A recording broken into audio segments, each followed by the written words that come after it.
प्रभु में प्रिय भाई और बहनों को और प्रभु के दास दासियों को मेरी तरफ से जय मसीह की। मैं सबका धन्यवाद देता हूं कि आपने मुझे प्यार दिया है। जो वचन मैंने फेसबुक पर और यूट्यूब पर पहले 8-8 9 मिनट की जो मूवीज़ बना के मैंने डाली हैं, तो वो मैंने डाली थी कि एक मसीह विरोधी के संदर्भ में, कि आज जो मसीह विरोधी है वो हमसे क्या करवा रहा है, अर्थात शैतान। तो वो हमारी धार्मिकता को क्या है, वो दिन प्रतिदिन जो है वो हमसे दूर करता जा रहा है। हमारा जो जीवन है, नैतिक जीवन, वो हमसे दूर होता जा रहा है।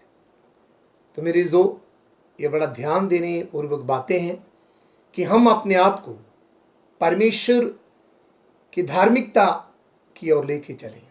परमेश्वर के वचन में लिखा है, पहले मेरे राज्य और मेरी धार्मिकता की खोज करो। मत्ती 6 अध्याय में ये आपको मिल जाएगा कि पहले मेरे राज्य और मेरी धार्मिकता की खोज करो तो दुनिया की सारी चीजें तुम्हें मिल जाएंगी। तो आज मैं और आप इस दुनिया में हैं, दुनिया को चाहते हैं, दुनिया की चीजों के पीछे हैं। मेरे जो हम इस बात पर ध्यान दें कि क्या हम उसकी धार्मिकता या उसके राज्य की ओर जा रहे हैं।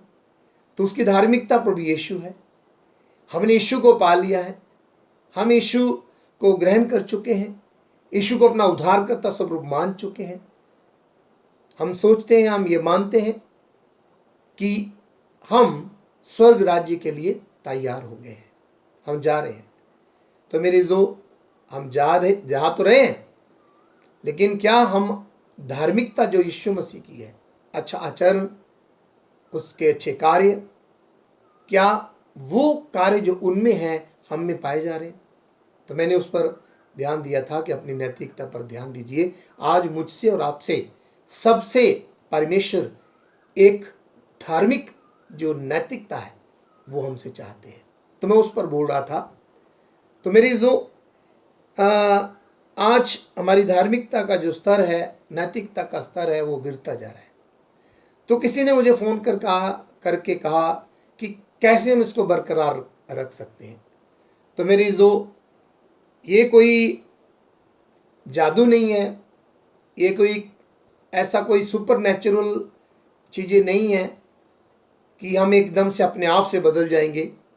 जो अपने आप से बदलना होता तो मैं कहता हूँ कि सारा संसार, परमेश्वर सबको बदल देता। परमेश्वर को ये ग्रंथ बाइबल देने की जरूरत नहीं थी, लेकिन उन्होंने ग्रंथ के रूप में अपनी सलाह, अपनी वाणी, अपना वचन रखा हुआ है कि हे मनुष्य जाति, तो मेरी बातों को समझ और जैसा मैं चाहता हूं वैसा तू चल। तो मेरी जो यदि ये परमेश्वर की बातें, ये परमेश्वर का वचन मेरे और आपके बीच में है, तो मैं कहता हूं हम अपना जीवन यीशु मसीह के चाहने योग्य जी सकते हैं, जैसा वो हमसे चाहते हैं। तो मेरी जो आज बहुत से सवाल मुझे आ रहे हैं कि कैसे हो सकता है। मेरी जो मैं तो यही कहता हूं, जो मैंने अपनी ज़िंदगी में पाया है कि हम परमेश्वर के साथ अपनी धार्मिकता को, अपनी नैतिकता को कैसे सही रख सकते हैं। तो मैं यही समझता हूं कि आपके और मेरे अंदर परमेश्वर के प्रति भय, उसके वचन के प्रति भय, उसकी आज्ञाओं के प्रति भय होना बड़ा जरूरी है। भय क्या है? वचन में लिखा है, नीति वचन 1:7 पढ़ के देखो, लिखा है कि परमेश्वर का भय मानना ही बुद्धि का आरंभ है। तो जो भय मानता है वो बुद्धिमान हो जाता है। तो भय क्या है? उसकी आज्ञाओं में रहना। बुद्धिमान व्यक्ति क्या होता है कि वो सुचेत हो जाता है, वो भले बुरे के ज्ञान का जो है उसको ज्ञान हो जाता है, समझ जाता है कि मुझे कैसे चलना है और कैसे नहीं चलना है।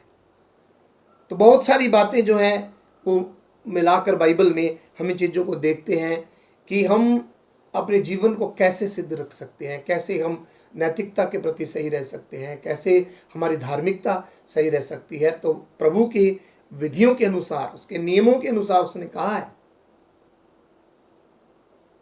कि मेरी विधियों को, मेरे नियमों को सही तरीके से सुनोगे, मानोगे तो तुम्हें पृथ्वी पर हर प्रकार की आशीष जो तुम्हें मिलेगी। तो यदि हम उसकी विधियों और नियमों से आगे पीछे होते हैं तो मेरे जो हमें हमारे जीवन में दुख उठाना पड़ता है। तो मेरी जो मैं कहता हूं कि ये शारीरिक दुख जो है, इसमें जाना ये हम सब के लिए एक स्वाभाविक बात है, चाहे वो धर्मी हो चाहे वो पापी हो। दुख सुख सब की जिंदगी में आते हैं, लेकिन मेरे जो सबसे बड़ी बात, बुरी बात यह है कि हम जब पाप में चले जाते हैं, क्योंकि पाप का कोई निवारण नहीं है सिवाय यीशु मसीह के, तो वहां से वापस आना, एक प्रभु के चरणों में आना और उसके घर के लिए तैयार रहना, ये बात सबसे बड़ी बात है कि हम कहीं पाप के शिकार ना हो जाए। तो हमारी जिंदगी में मैं उन बातों पर जोर डाल रहा था कि क्या हमारी नैतिकता रोज बरोज गिरती जा रही है, हमारी धार्मिकता रोज बरोज गिरती जा रही है, और हम अपना ध्यान परमेश्वर के वचन की तरफ केंद्रित करें, जिससे क्या होगा कि सचमुच में हमारी धार्मिकता और हमारी नैतिकता बनी रहेगी। क्योंकि जिसकी मिसाल, सबसे बड़ी मिसाल प्रभु यीशु मसीह दी गई है कि उन्होंने वो परमेश्वर की धार्मिकता को पूरा किया, जो परमेश्वर का कार्य था, जो परमेश्वर की आज्ञाएं थी, विधियां थी, नियम था, कानून था, वो यीशु मसीह ने क्या उसको पूरा किया है। और तभी पिता परमेश्वर ने कहा, यह मेरा अति प्रिय पुत्र है, इससे मैं अति प्रसन्न हूं। उसने क्या किया? परमेश्वर की धार्मिकता को पूरा किया है। तो हम यीशु मसीह के वसीले से, यीशु मसीह के द्वारा जो है धार्मिकता को पूरा कर सकते हैं। वही हमारा आचरण है, वही हमारा नमूना है, वही हमारा आदर्श है। उसकी बातों को अपने जीवन में लागू करके हम क्या है, उसकी धार्मिकता को पूरा कर सकते हैं। सो गॉड ब्लेस यू। प्रभु आपको आशीष दे। आज का वचन जो है इतना ही है कि हम लोग परमेश्वर की धार्मिकता को यीशु मसीह में होकर पूरा कर सकते हैं, क्योंकि यीशु मसीह ने परमेश्वर की धार्मिकता को पूरा किया है, और आज मुझे और आपको भी उसकी धार्मिकता को पूरा करने की जरूरत है। God bless you. प्रभु आपको आशीष दे। धन्यवाद।